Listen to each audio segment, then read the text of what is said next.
Hello beautiful people, let's make Gbegiri. This is bean soup, and here I have the washed beans. I've peeled these beans.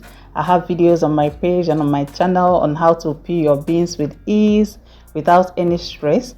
And I cut in some onions into those beans and I added in water. We'll cover this and cook the beans till it's very soft, till it's very tender. And we're going to add this into the blender.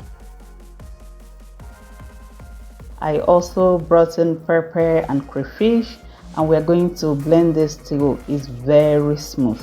I added in a little water initially with the first batch, but I'll show you how subsequent blending looked like.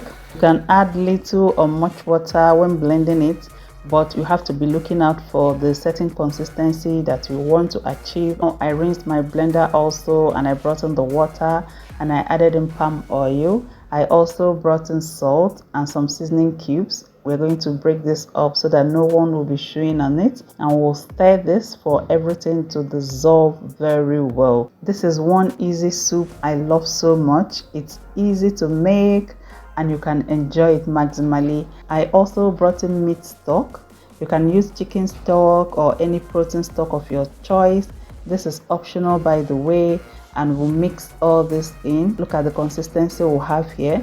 Now we'll cover this and allow it to come to a boil between 5 to 8 minutes.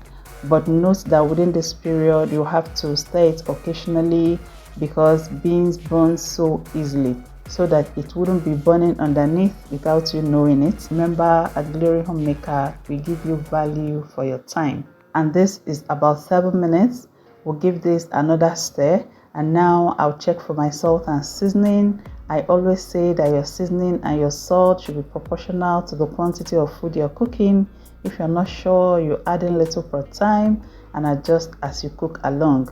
And look at the consistency we'll have here. If you want it more watery, you can add more water. If you want it thicker than this, you have to reduce the water you added initially. And our Gbegiri soup is ready.